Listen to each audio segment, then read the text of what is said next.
La sede alterna de la Dirección de Cultura de Envigado, su director Rubén Calle, la coordinadora Trinidad Barra, conversante con sus directoras Débora Dante y Dora Luz Delgado, le dan la bienvenida a la escritora Nora Pérez. Fue ponente en el 10º Parlamento Nacional de Escritores de Colombia. Violencia en la literatura infantil, Cartagena 2011. También participó en el 11º Parlamento Cartagena 2012 con la ponencia Anuario de un poema. Carta dirigida a Raúl Gómez Hatti, nuestro poeta maldito, el cual se le rendía homenaje en el 2012. Actualmente es parte activa de la Mesa de la Palabra Envigado, Antioquia, integrante de los talleres literarios Mascaluna en la Casa Museo Otra Parte, Pluma Encendida en la Casa de la Cultura Miguel Restrepo, taller de escritura creativa, Salón Literario, Libro de América en San Juan de Puerto Rico, taller de creación literaria de la Universidad de Antioquia. Su cuento La hija de la pitonisa fue publicado en la antología Vidas contra el viento, Memoria literaria viva de Envigado 2011, en la Casa de Poesía Porfirio Barbajacón. Añares en el boletín de taller Pluma Encendida. Apariencias y otros relatos en la antología Soñadores y Autores. Albazares, antología del taller Pluma Encendida en Envigado.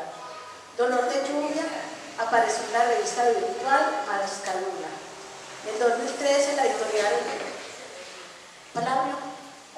Alivio publicó su libro de relatos Novias de la Niebla, en que se aprecia una sutil mezcla de las culturas en las que estuvo inmersa la autora durante su larga temporada en Europa y el sabor criollo picaresco de su tierra. Novias de la Niebla es un libro que narra 35 historias reales, llenas de aventuras, desamores y esperanzas, en cuyos relatos se conjugan conflictos cotidianos de rabiosa actualidad con el arte de mujeres para salir airosas de la niebla que las envuelve en cada jornada, dejando suelto el ayer, decididas a vivir un coherente en sus sueños. En algunos de sus relatos podemos apreciar una mezcla sutil de tintes culturales recogidos por la autora durante su larga permanencia en el extranjero, con el sabor criollo y picaresco de su tierra. Bienvenida, Nora Pérez. Muchas gracias.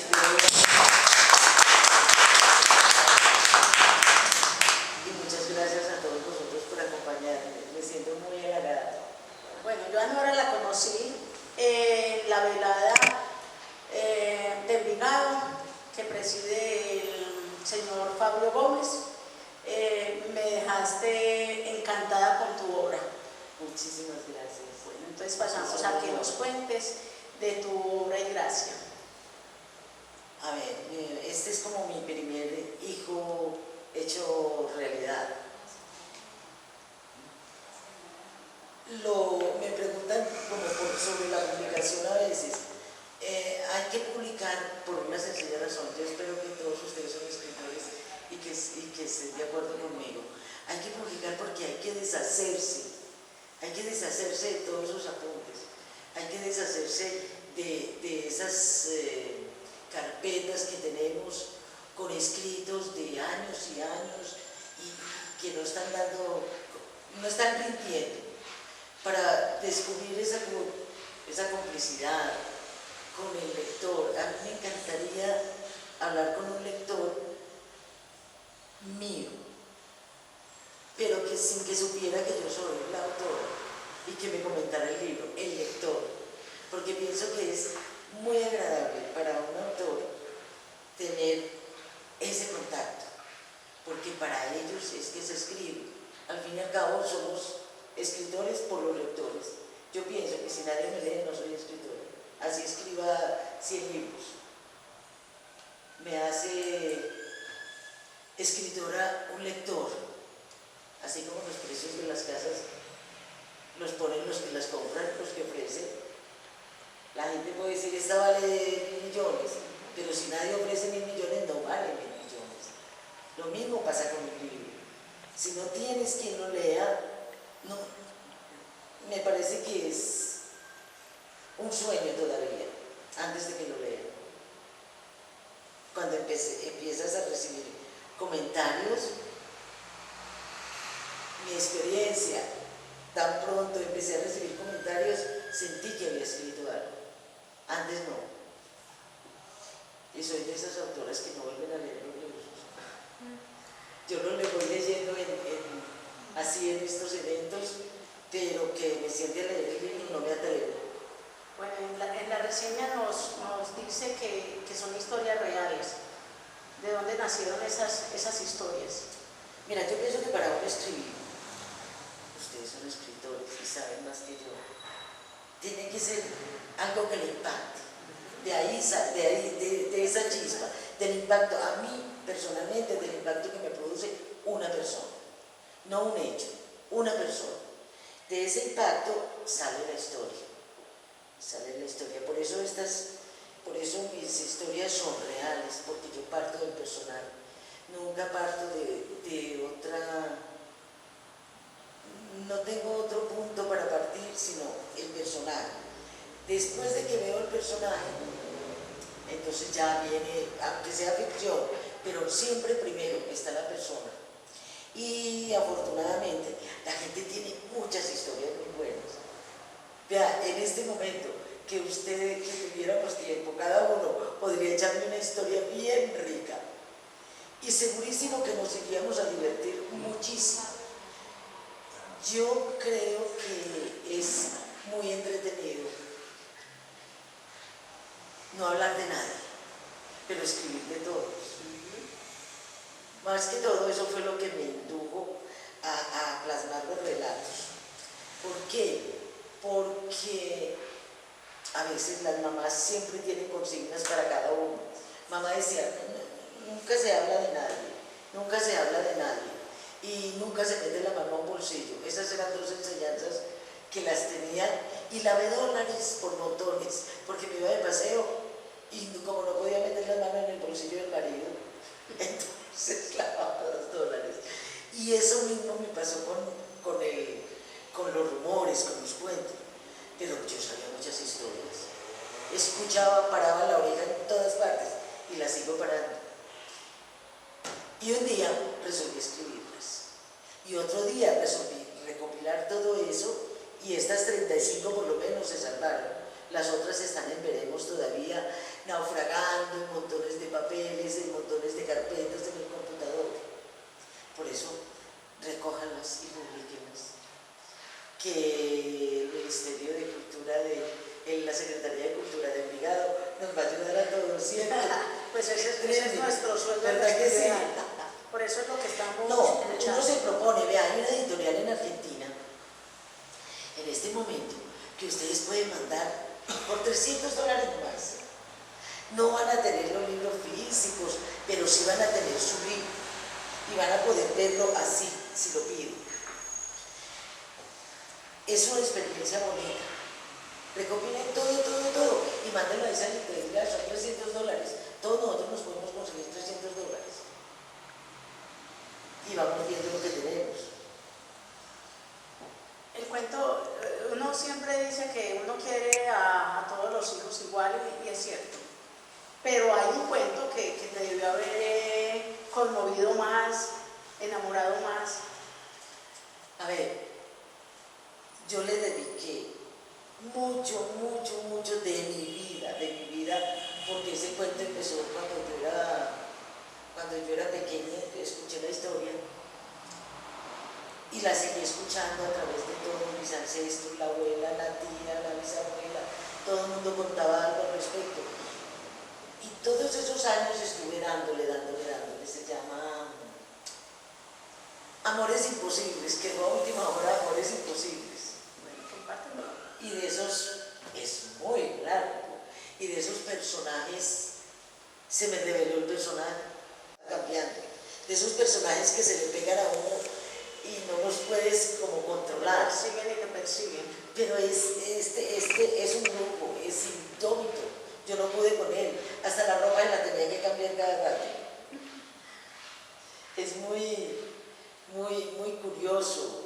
Y otra cosa que no todos tienen ni tenemos es que el escritor, aparte de escribir bien, sea agradable de escuchar.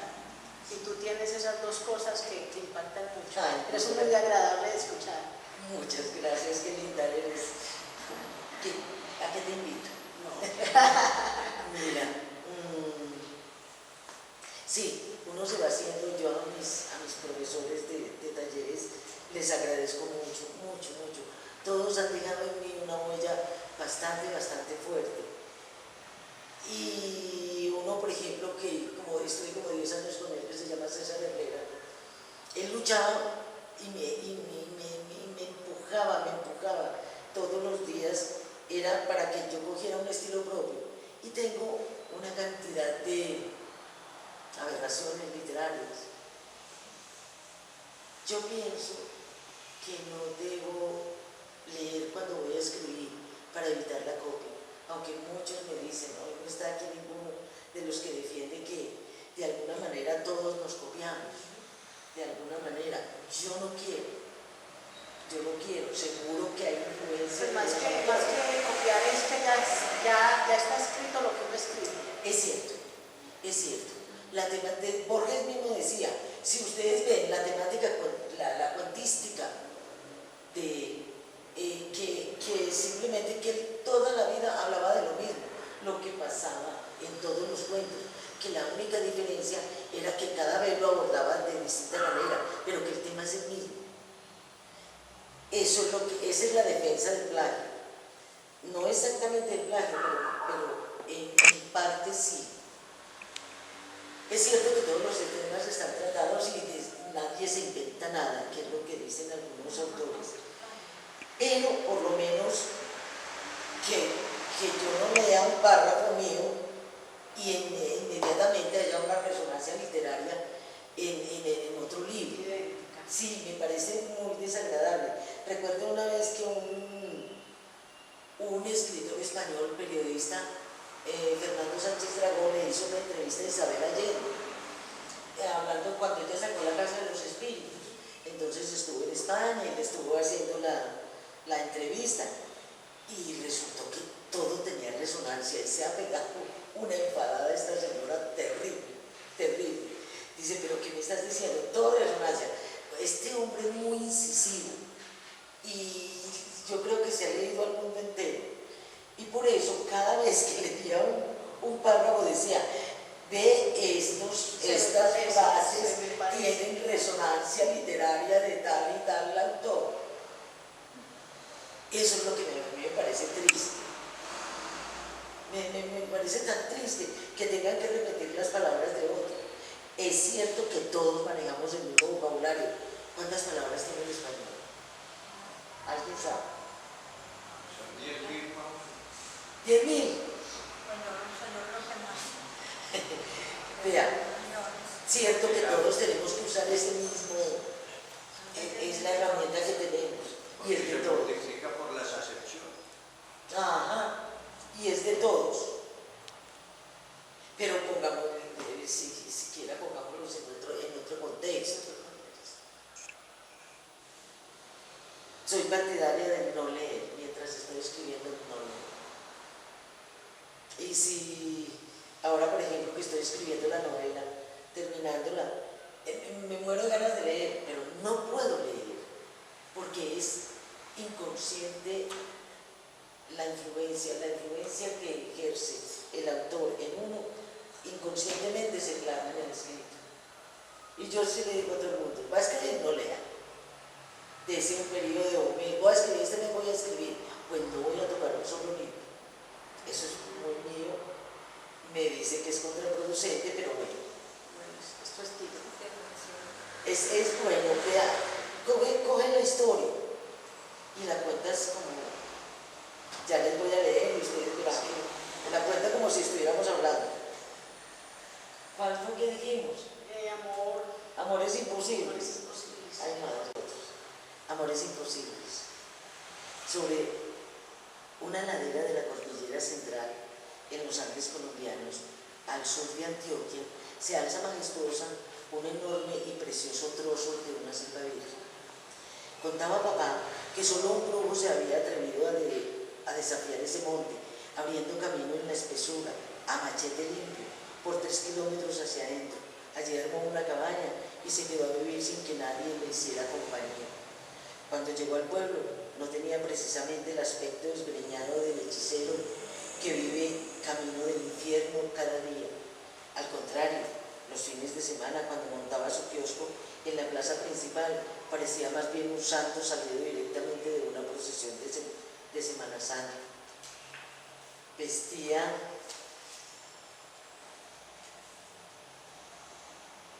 pantalones de drill khaki con camisa azul y una suerte de capa roja sobre sus hombros. Lucía con orgullo un sombrero alón en la cabeza y el machete al cinto, con ramales de cuero amarillo. El pelo largo y una barba que le llegaba hasta el pecho enmarcaban su rostro cetrino con ojos de lince, nariz grande y recta, labios negroides que daban paso a unos dientes blancos bien cuidados con raíz de limoncillo, lo más seguro. 1,83 de estatura, un cuerpo estirado hacia arriba que remataba en un pañuelo rojo, llevado con picardía alrededor del cuello, le hacían sobresalir a la mayoría de los hombres del lugar y le ayudaban a encandilar a todos los que soñaban con amores imposibles. Encantaba a cualquier clase de mujer que se le acercaba. Vendía pócimas para todo y un ungüento muy efectivo para el reino, con el que alivió algo a los viejos y se hizo a la confianza de las viejas. De modales exquisitos con las damas de Volver, las convenció de que al beber sus pócimas atraerían al pueblo hombres ricos que se casarían con ellas. A los hombres los persuadió de que no habría mujer que se les resistiera, aunque ya estuviera comprometida o casada, o lo que fuera, pero a la larga se dieron cuenta que las tomas no le funcionaban sino a él. De tanto en tanto enamoraba a una muchacha que padeciera el mal de los anhelos y le regalaba un hijo parecido a él, sin que por eso sospecharan quién era el padre. Hasta que un suegro le salió bravo y detective, el papá de la Gisela. La obligó a confesar quién era el papá del bebé que esperaba, porque ella era sola y no tenía novio que se le viera. Entonces se enfrentó al brujo para exigirle que respondiera por el niño y la muchacha. Lo amenazó de muerte si no se casaba con ella y además le dijo que iba a contarle a todo el pueblo lo que estaba pasando. Pero al poco tiempo el papá de la Gisela le dio un mal muy raro que lo dejó sin habla por unos días y después murió sin que se supiera de qué. Fue cuando el brujo tuvo que regresar al monte a buscar alimento para su débil moricón, la bestia que le transmitía el poder para realizar sus fechorías y vencer a los enemigos de los brebajes misteriosos que preparaba los viernes por la noche invocando el resplandor del mal que volaba con el viento. Con este brebaje yo te reclamo, Satanás, que las fuerzas de tu ser vengan a mí, que habrás de cumplir mis mandatos, que la mujer que me desdeñe duerma hoy a mi lado. Yo te reclamo en el efecto de este brebaje para que sin dilación fulanito de tal haga lo que yo quiero. El monicombo.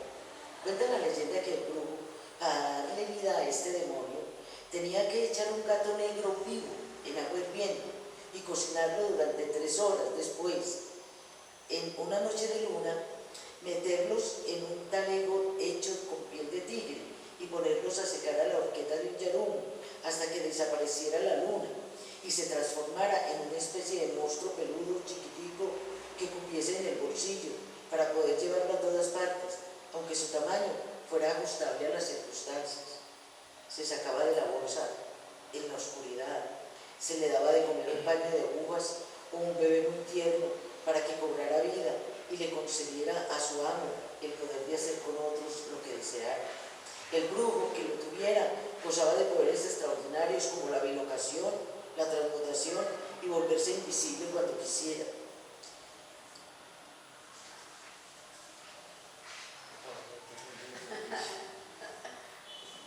Lo que más le asustaba a la gente era que lo veían en 2 lugares a la vez y los que tenían algún problema con él, no sabían dónde esconderse, de un mal de ojo o de la muerte misma. Una vez en medio de una romería, para exorcizar el monte, después de un incidente maligno con una familia que vivía por allí, los hombres que acompañaban al sacerdote se adentraron hasta la finca del brujo y lo encontraron muerto. Detrás de la choza estaba boca abajo, lo habían matado. Tenía 3 estacas enterradas por la espalda que le llegaban hasta el corazón, partiéndolo en 2 mitades negras. Se ve que lo cogieron por sorpresa. A lo mejor fue otra bruja que lo pudo engañar, o alguien muerto de miedo de que le hiciera daño a su familia. Se le escapó el moricomo, dijeron los ayudantes del cura después de revisarle los bolsillos. Entonces Satanás anda suelto, que Dios los ampare, dijo uno. Que Dios nos proteja a todos, concluyó el padre. Le rociaron agua bendita para espantar el miedo y al diablo de una vez. Se lo llevaron para el pueblo a enterrarlo en el muladar. Pues por hechicero no tiene derecho a cementerio, dijo la secretaria del despacho parroquial, en la pieza del hostal donde pernoctaba los viernes, cerrado con 3 candados que el mismo cura rompió con un conjuro a falta de un martillo y del comandante de la policía. Encontraron debajo de la cama, en un talego de cuero de tigre, los frasquitos y las bolsas que no alcanzó a repartir con sus etiquetas de nombres propios. Y para escanciar más el miedo, vieron una que decía: brebaje de muerte para el cura. El canto del gallo. Mi primera infancia transcurrió al pie de esa montaña virgen, en una cabaña hecha de guado albareque. Estaba levantada 1 metro del suelo para evitar que se entraran las culebras u otras alimañas del monte y de pronto nos picaran. Me gustaba meterme debajo del piso con la marrana pinta y las gallinas. Era muy gracioso la polvareda que levantábamos, yo detrás de ellas y ellas de huida. Un gran tronco de roble atravesado justo bajo nuestra habitación, marcaba el límite del terreno de juegos. Cuando la polvareda me asfixiaba sin poder subirme a la marrana o agarrar una gallina, salía al patio a conversar con las flores del jardín, saludándolas de mano y chafándolas todas, hasta que mi madre me pillaba, se enfadaba y me hacía entrar a jugar con los niños, después de casi llorar por sus plantas, el bareque. Aún recuerdo la emoción el día que fueron a empañetar la cabañita. Fue una verdadera fiesta. Bien temprano llegó mucha gente a casa, entre familiares y amigos de otras veredas y del pueblo. Después de tomar un café, se pusieron a cavar un gran hoyo redondo y más o menos profundo en el centro del patio delantero, en medio de las hortensias, las dalias y las magnolias que mamá cultivaba con esmero para que lucieran este día. Allí nos metimos todos descalzos a pisar en una especie de danza febril y bullanguera la mezcla que se pondría encima de la esterilla, puñiga de vaca, pues el cagajón de caballo no servía porque contiene un ácido que no deja endurecer, barro y engrudo hecho de almidón de yuca, además sangre de toro para que no se pudra,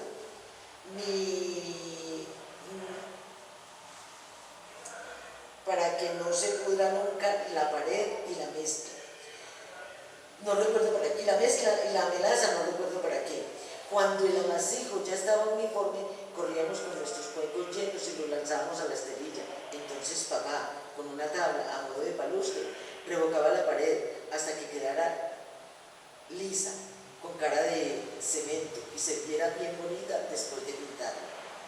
Terminada la empañetada, para agradecerles la colaboración, seguía la gran comilona, con carne de monte ahumada en el fogón de leña, colgada en garabatos enganchados en los cabeceros que sostenían el techo de paja.